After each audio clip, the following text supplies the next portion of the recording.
አለይኩም ወራህመቱላሂ ወበረካቱ። ሰላም ጤና ይስጥልን የአይመን ቲዩብ ተከታታዮች እንደምን አላችሁ? ሁሉ ሰላም ሁሉ መልካም ከኔ አልሐምዱሊላህ ሁሉ ሰላም ነው። ዛሬ በአዲስ ቪዲዮ ብቅ ያለው እንግዲህ ዛሬ በአዲስ ቪዲዮ ብቅ ያልኩት አብሽ ለሰው ልጅ ምን ያህል ጠቀሜታ አለው በሚለው ትንሽ ልንማማር መጥቻለሁ ማለት ነው። አብሽ በጣም ብዙ ጠቀሜታ አለው። እንግዲህ ብዙ ጠቀሜታ ከምንላቸው በተለይ ለወለዱ ሴቶች አብሽን ከተጠቀሙ በጣም ቆንጆ ነው ስንል ለህፃናቶቹ በቂ ወተት ዝግጅት ያደርጋል ማለት ነው። ወተት ለሌላቸው ሴት ልጆች በጣም ወሳኝና ጠቃሚ ነው። እሱን ማታ ማታ እንደ ሾርባ አድርገው እየጠጡ ቢተኙ ለህፃናቶች በቂ ወተት ዝግጅት ያደርግላቸዋል ማለት ነው። እናቶቻችን ጡት እንዲኖራቸው ያደርጋል ማለት ነው። ወደ ሁለተኛ ስንሄድ ሁለተኛ ለሴት ልጆች ውበት ያደርጋል። እንደዛ ስንል እንግዲህ ያም እንደ ጁስ ተደርጎ ማታ ስንተኛ አንድ ሻይ ብርጭቆ ወይም ደግሞ እንደዛ አድርገን ተጠቅመን ብንተኛ በጣም ውበታማ ይሆናል። ይሄ ውበት እንግዲህ እንደ ሜካፕ ወይም ደግሞ እንደ እንትኖች ሳይሆን የተፈጥሮ ውበትን አድርጎ ይስላል ማለት ነው። እንግዲህ ሴት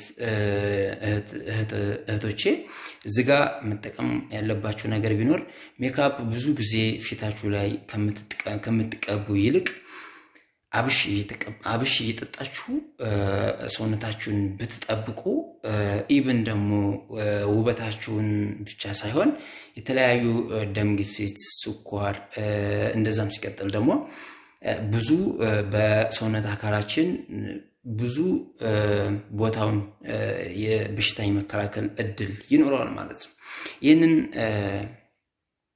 ይህን አብሽ ስናየው ወይም ደግሞ ስንመለከተው ኦሬዲ እንደዚህ ጠቀሜታ የሚውል አይመስልም። ይህንን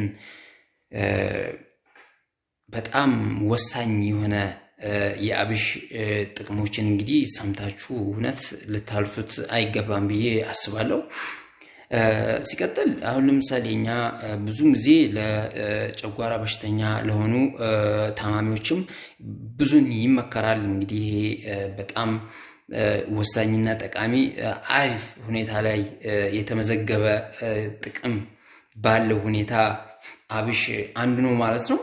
ይህንን አብሽ ለመጠቀም ስንል እንግዲህ ብዙን ጊዜ እኛ አይተን ማለፍ ሳይሆን ሰርተነው መጠቀምና ማየት አለብን። አብሽ ለጨጓራ በሽተኛ ለሆኑ እህት ወንድሞቼ አንዱ ነው፣ ወሳኝም ነው። ይህን ስንል እንግዲህ ማታ ማታ አንድ የሻይ ብርጭቆ እንደ ጁስ አድርገው ፈጭተው ተጠቅመውት ቢተኙ በጣም ሰውነትን የማለስለስና ጨጓራችንን ቶሎ ብሎ ዳይጀስት ወይም ደግሞ ቶሎ ብሎ የበላነውን ምግብ ለመፍጨት ወሳኝ ነው እላችኋለሁ። ሲቀጥል ለስኳርም፣ ለደም ግፊት፣ ለተለያዩ ለውበት እንዳልኳችሁ እነዚህን ወሳኝ ነገሮች ብትጠቀሟቸው አሪፍ ነው እላችኋለሁ። እንግዲህ ቪዲዮ ከተመቻችሁ ቪዲዮውን አይታችሁ ማሳለፍ ሳይሆን ሰብስክራይብ፣ ላይክ፣ ኮሜንት አድርጉ። አስተያየትና ሐሳብ ካላችሁ በኮሜንት አስቀምጡልኝ። የተለያዩ ስለ ጤና እንትኖች አንዳንድ ሼር የምናደርግባቸው ዩቲዩብ ቻናል ነው።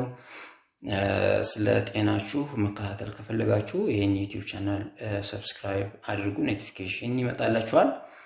ይሄንን ቻናል ሰብስክራይብ ካደረጋችሁ ከተለያዩ ጤና ባለሙያዎች ጋር እየተወያየን የምናቀርብበት ቻናል ነው። እንዳልፋችሁ ጥሩ መረጃ የሚሰጥበት ቻናል ነው ማለት ነው። ሰብስክራይብ ማድረጋችሁንም እንዳትረሱ፣ ላይክ አድርጉ። ኮሜንት አስተያየት ሐሳብ ካላችሁ በኮሜንት አሳውቁኝ። ስላዳመጣችሁኝ ከልብ አመሰግናለሁ። ባይ ባይ፣ ቻው።